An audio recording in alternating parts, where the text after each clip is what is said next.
Okay then. Okay, we're here to. We'll start now. Okay. Yeah.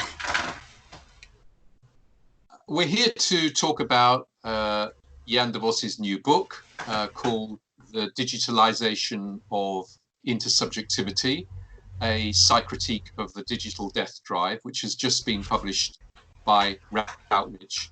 And the book extends an argument made in previous books by Jan de Vos. So maybe it's worth spending a few minutes setting that in context.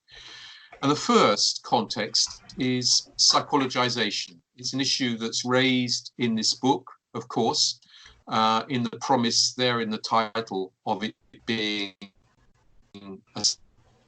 So I wondered whether you could say a bit about psychologization in general as a background for what is now happening with digitalization. Yeah.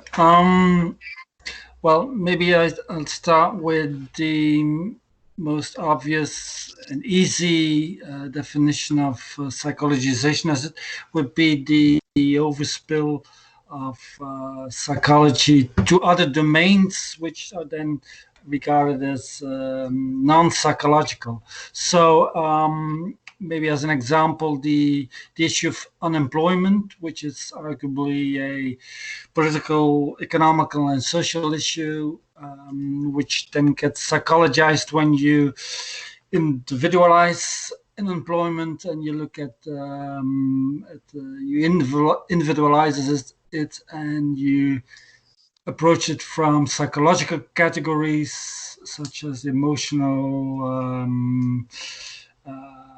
things and issues of attitude and skills and things like that.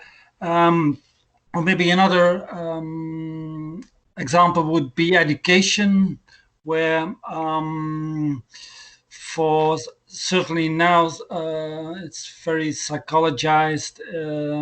When one looks at education, teaching is and learning is considered as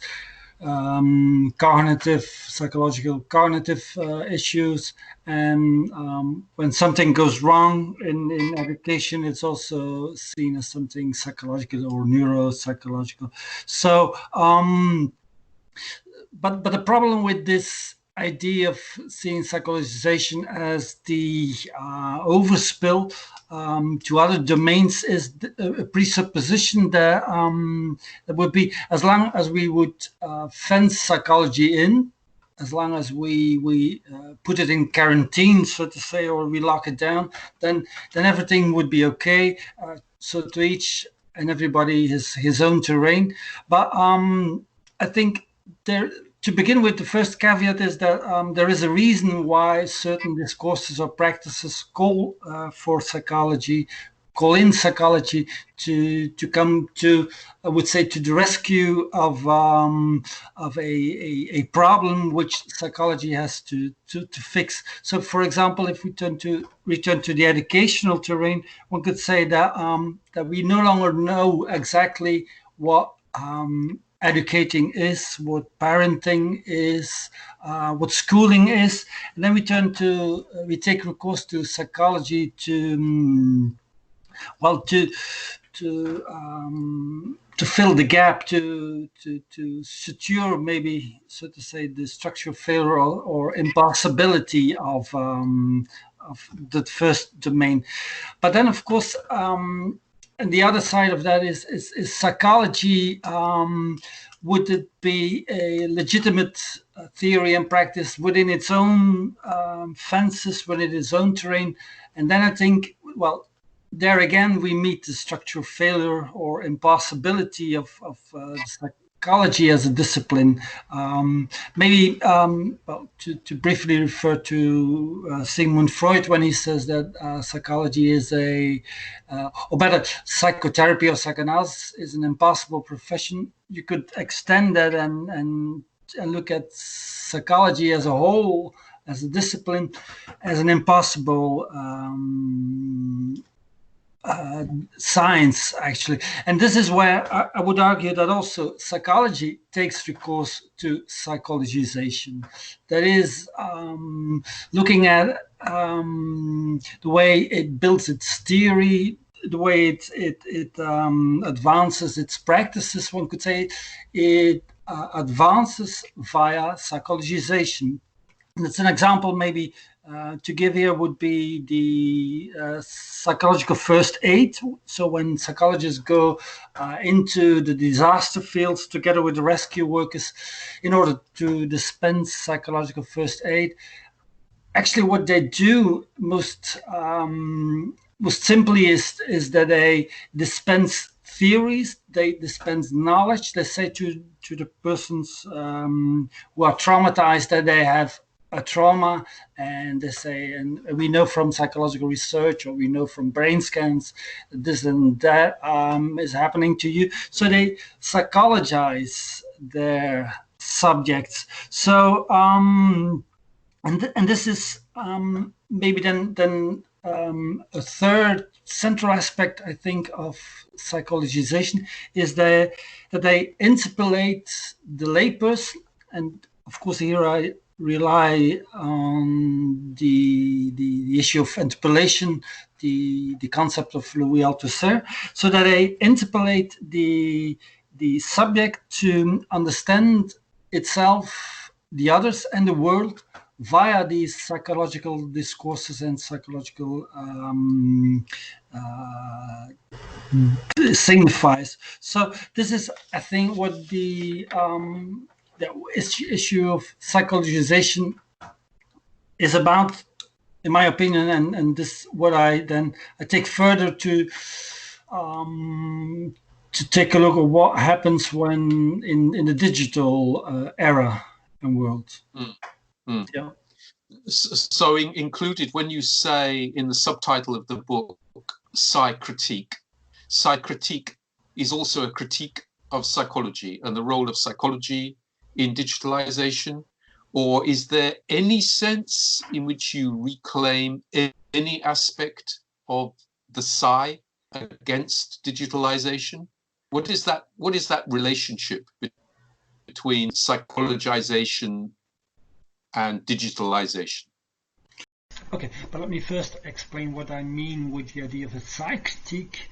Of course, it's a critique on the Psy complex, but it is also, and above all, I think, a critique on psychological theory formations and on psychological practices, where I understand the idea of critique in the classic way as scrutinizing the conditions of possibility, and in the case of psychology, above all, the conditions of impossibility.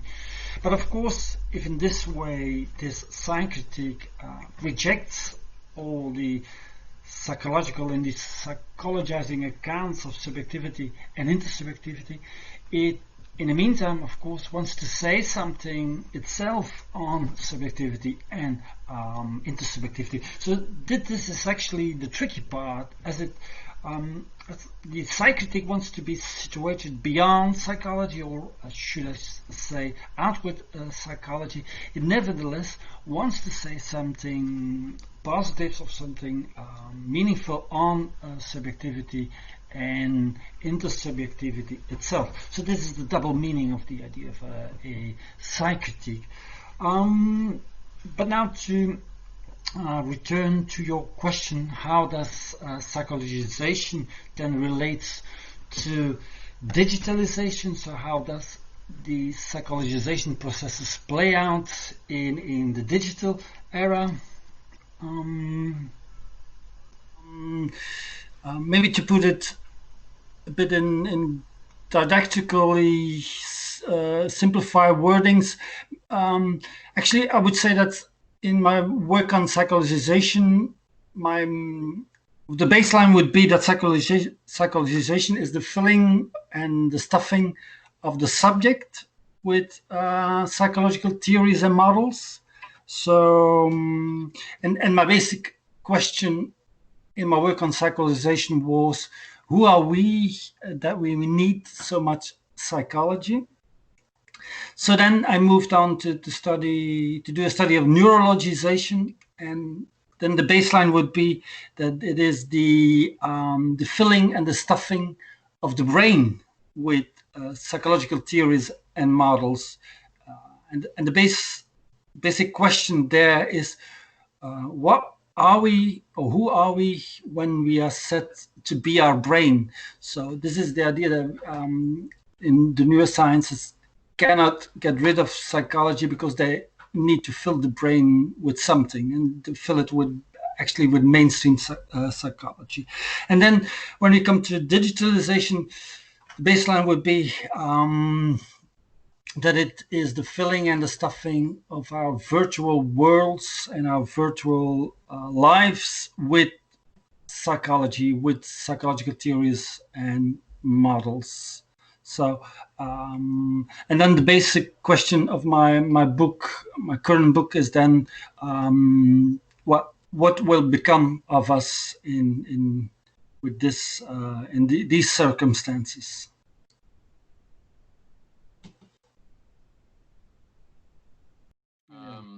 But I could move on to the next question, which would be to go into more detail about digitalization.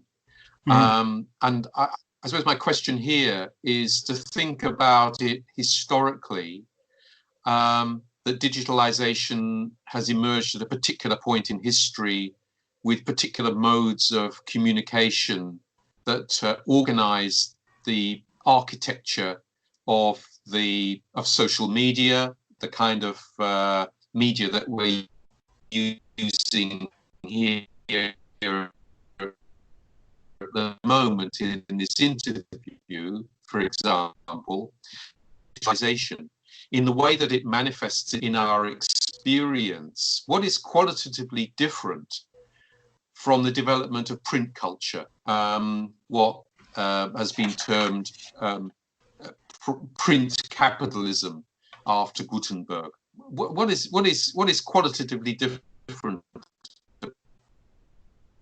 about digitalization now, the information that we use as a medium of communication? Mm-hmm. Well, I think the first thing actually what incited me to study on digitalization was the fact that, like digital social media, I think they are highly psychologized. Just take, for example, Facebook asking you what you think, what's going on in your mind. Like that would be the question of the next best psychologist, inviting you to engage in free association, or Facebook asking what's your emotional status. So it's highly psychologized. And when you look at if one say that the digital economy rests upon harvesting data and on extracting profiles, then most clearly it's about psychological data and psychological profiles, which are then the new commodities. So that was a basic idea, to investigate the interconnections with psychologization. And then also when I got into the history of the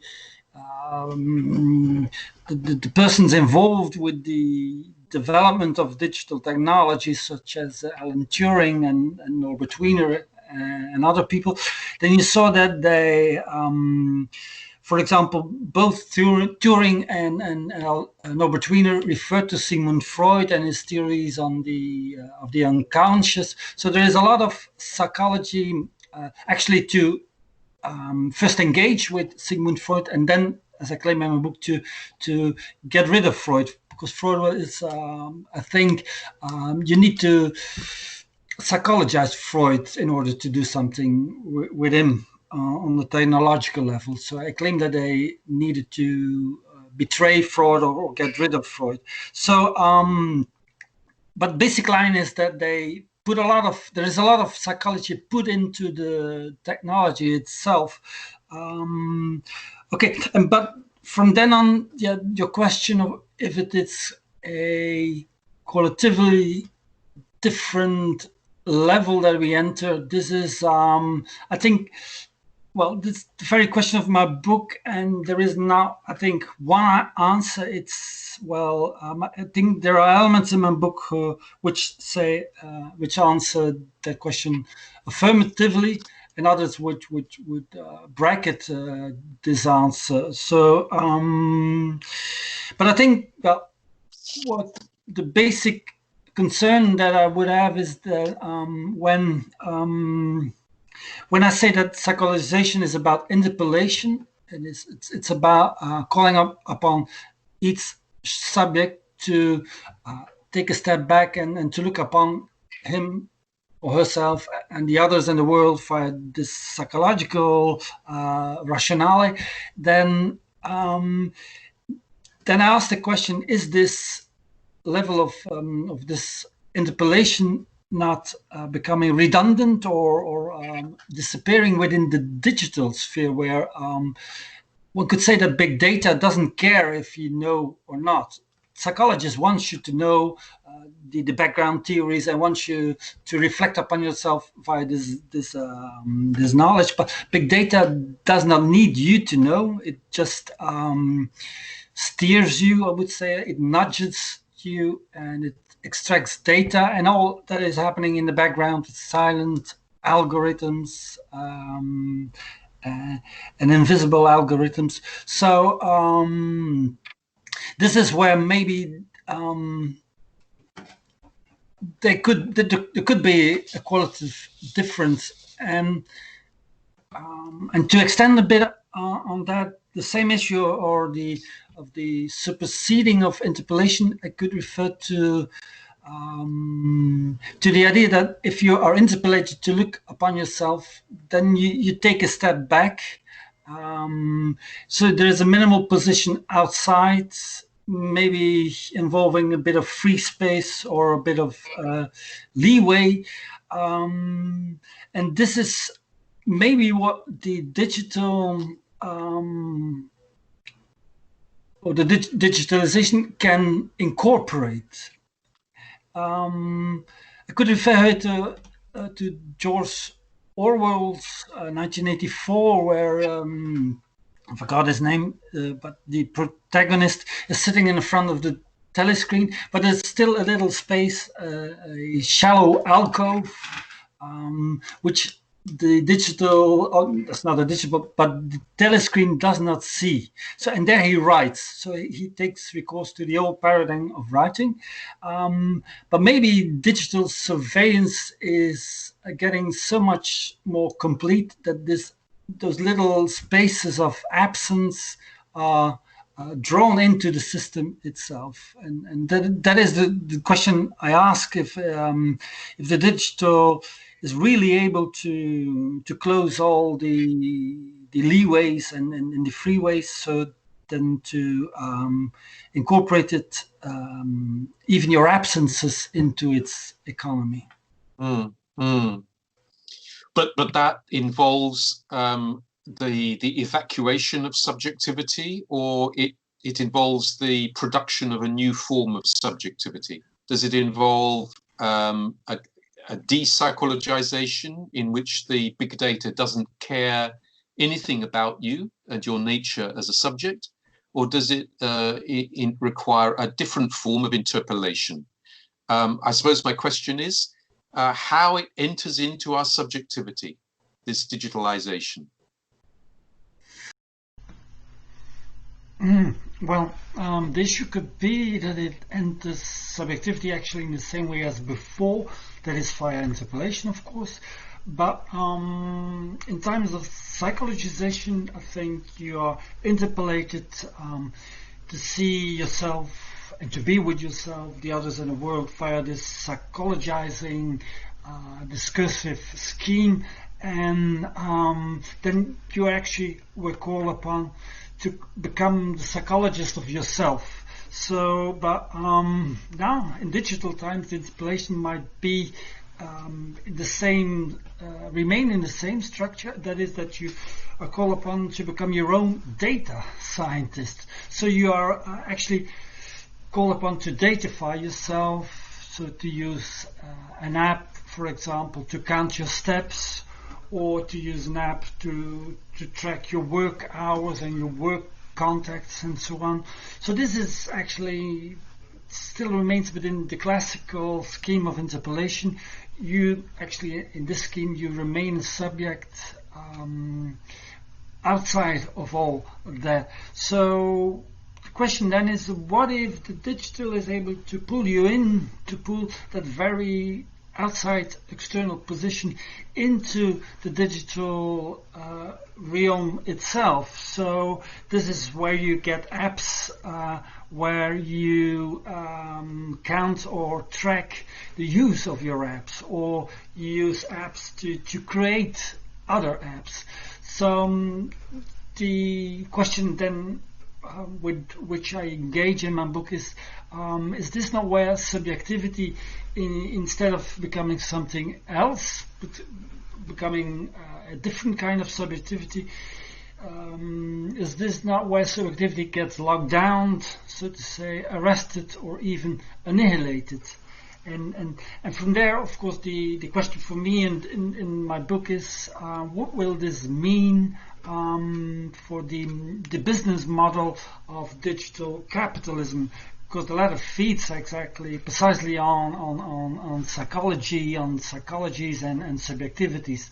So hence, when the subject would get sublated within digitalization, then digital capitalism would no longer have the outside. So digital capitalism, I ask, would then be stuck in the endless production of the same, that is, in the endless production of cardboard psychologies, instead of harvesting subjectivities.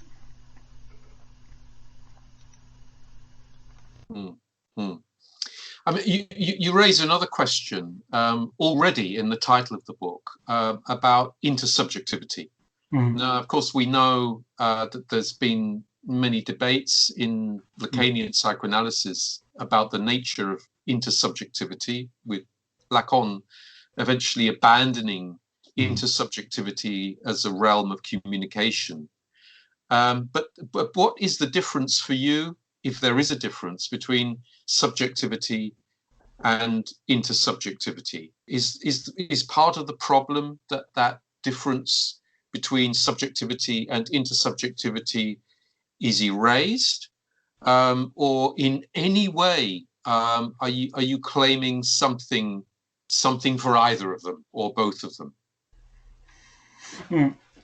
Well, I think there are a few issues there. I know that there are a lot of debates, as you said, on the use of the concept of the word of intersubjectivity, and I think I use it somewhat in my own way,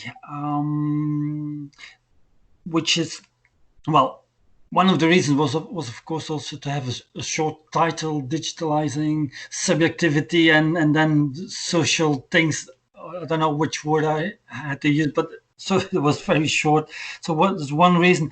But I think I rely on the idea to see the subject itself as nothing more than a relation between the subject and the social.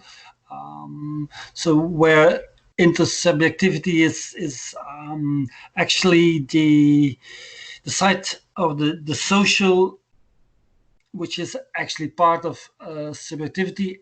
And in the end, the idea, of course, of the critique is of the question is what will happen in a further advanced stage of digitalization. Will that, as you yourself said, will that not mean the annihilation of the difference between subjectivity and intersubjectivity? So, yeah. Okay. I want to move to just another aspect of the argument, which is the way that you frame digitalization as death drive. And I wanted to ask you what you meant by death drive, because you obviously mean more than simple, nasty, aggressive, brought up with psychoanalytic ideas in their textbooks would understand it. But how death drive? How do I understand the death drive? Yes. Yeah.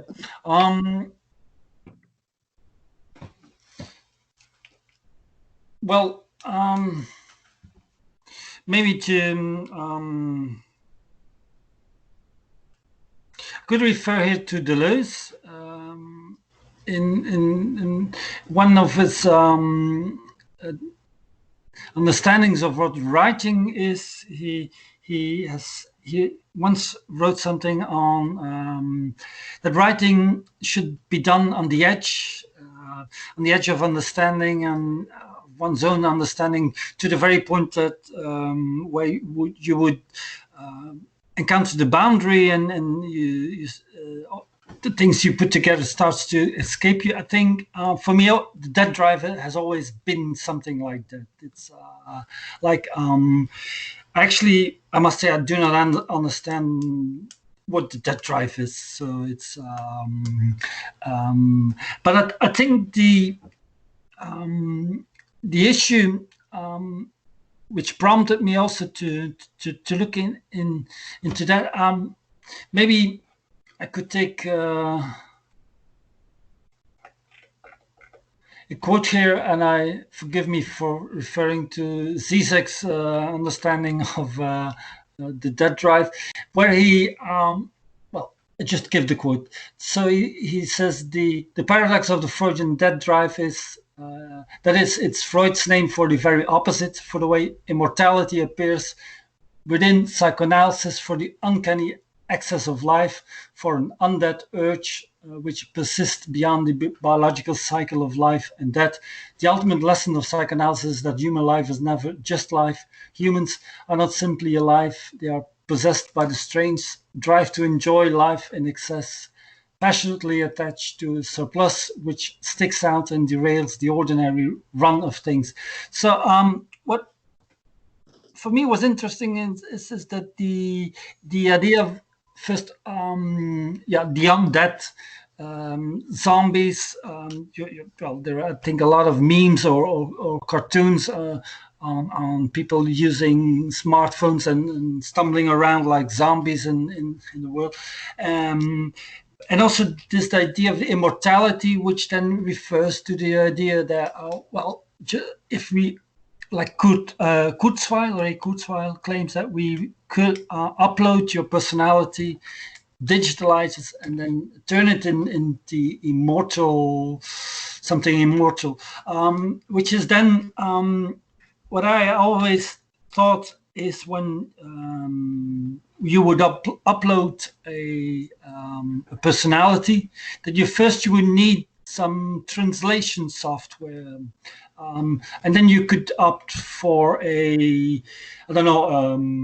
behavioristic software or Freudian software. So you could ask in which way would you would want to be uploaded.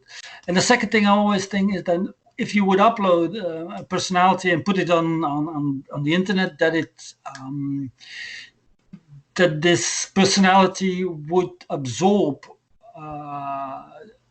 all knowledge, all information, and actually become then just information. It would disappear in like a drop in the ocean.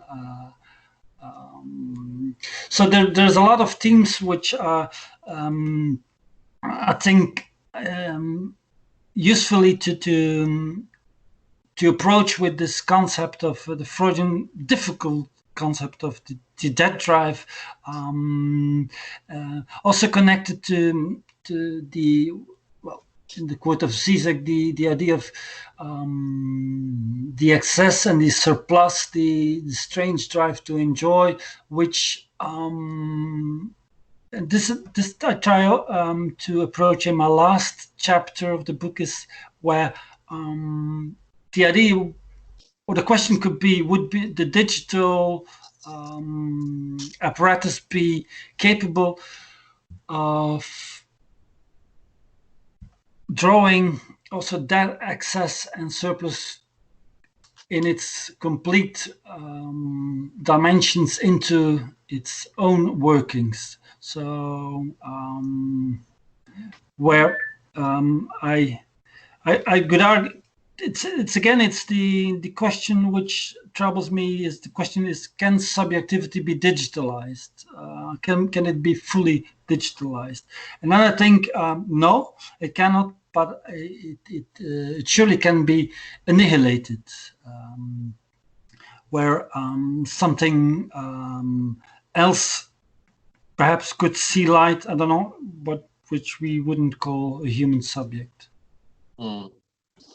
But is it in that sense that the manufacture of avatars and the circulation of persona on the internet is a form of death drive, that it is machinic, that it's organized beyond you, that it absorbs you and annihilates you at the very moment that it pretends to represent you?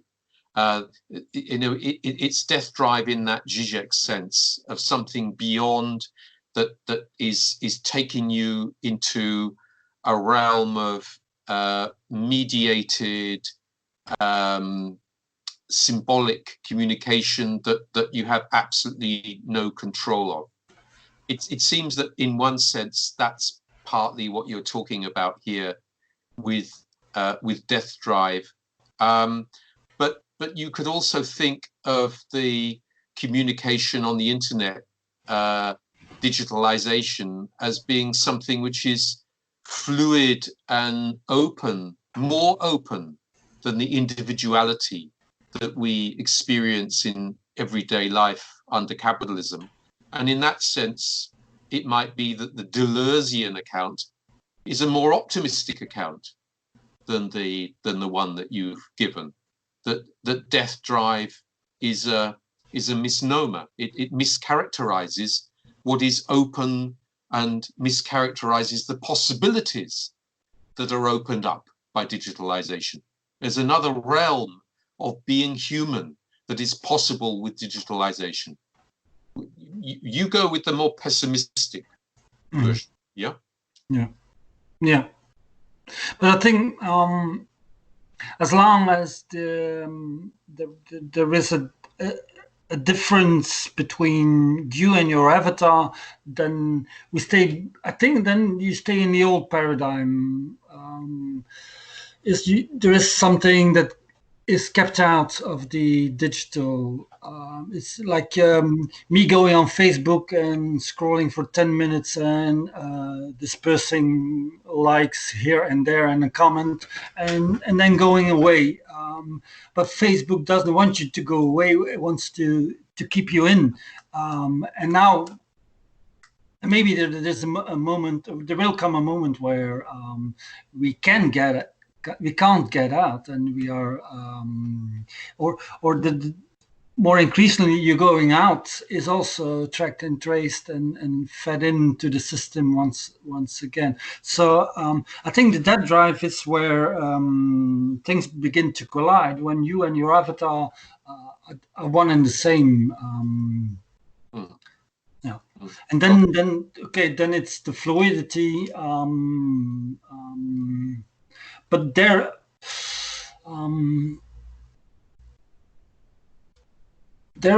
I think in the fluidity, when everything is floating around, then eventually I think the floating will stop and there will be no movement anymore.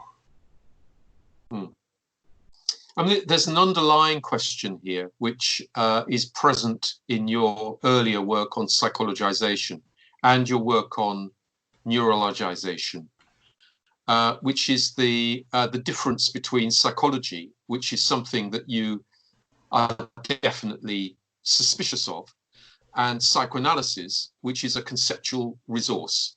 And again, in the popular imagination, those two are often elided. They're often put together, lumped together. But there seems to be a crucial difference for you here between psychology and psychoanalysis. that's an underlying epistemological and ontological distinction that you make throughout your work, and it's present here, isn't it? Yeah. But I don't know how to to summarize my ideas on that. Well, one thing is, I think I once also said that psychoanalysis is the mother of all psychologization. So it definitely isn't,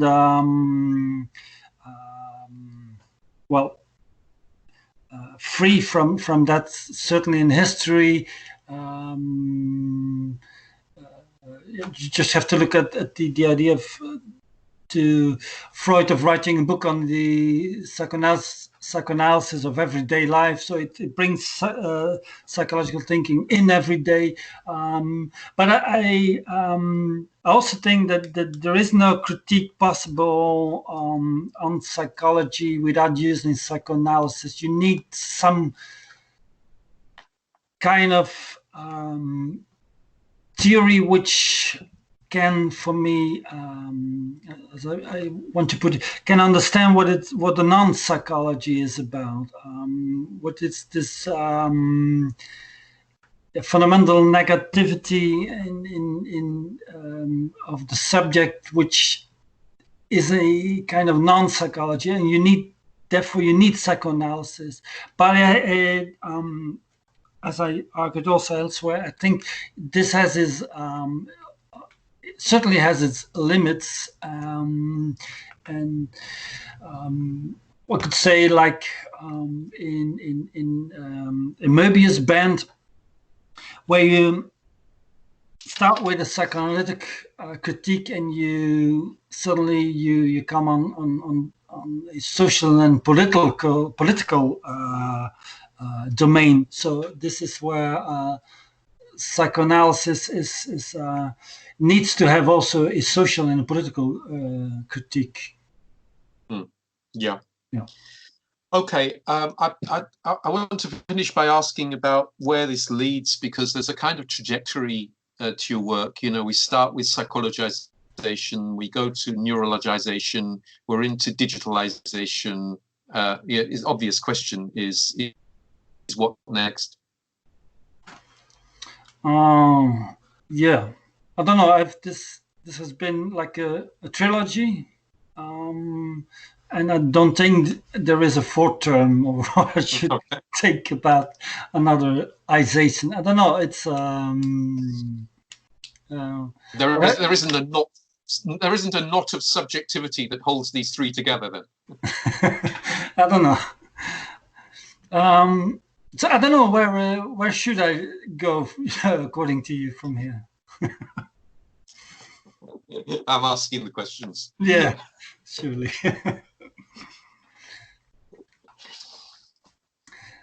No, seriously. But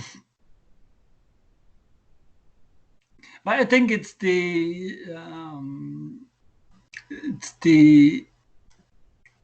main thing now to explore. I think even when you're looking at what the times we're living now, under the COVID-19 crisis, where the push to digital to digitality is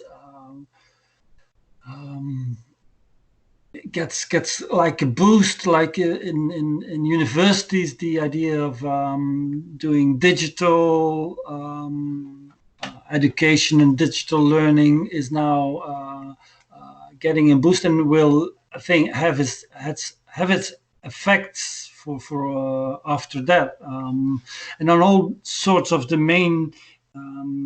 There's also what Naomi Klein writes about that, the idea of the Screen New Deal, that the digital big enterprises are now seeing their chance to get in more in all fields of subjectivity and intersubjectivity. So it's the well, it's the central era to engage with from a critical perspective, I think. Mm, mm.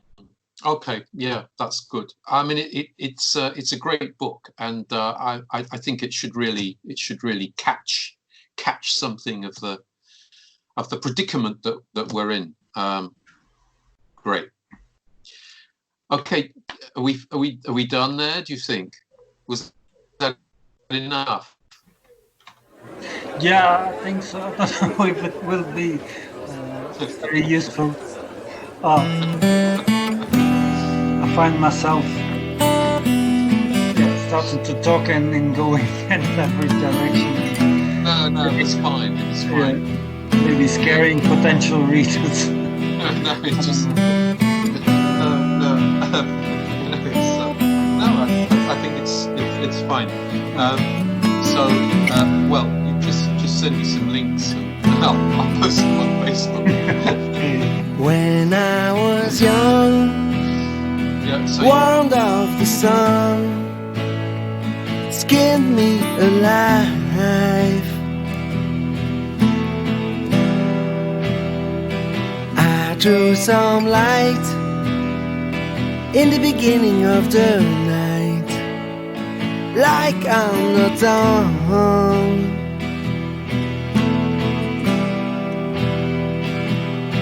And you've put the house on fire, but I think full of desire, you never went away.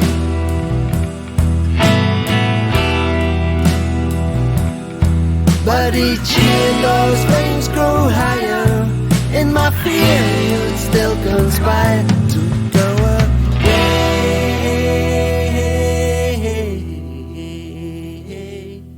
You said, my son, things gone undone, feeding mothers away.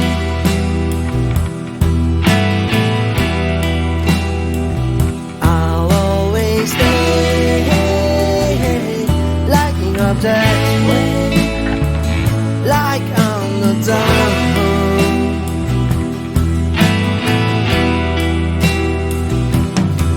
And you've put the house on fire, but I think full of desire, you never went away.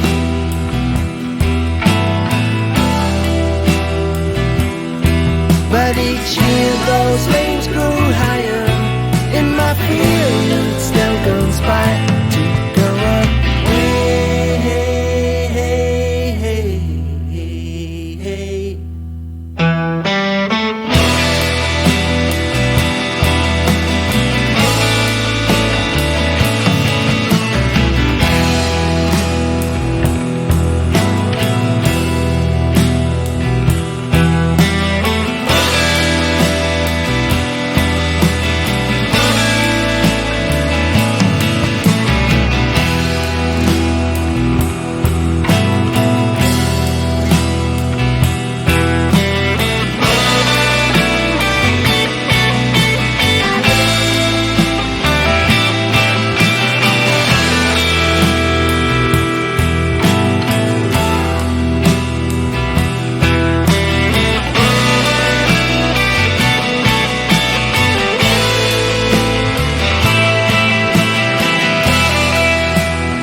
So let it burn till it's my turn. I'll count the flames, I'll count the names of those knowing my aims, until it's my turn.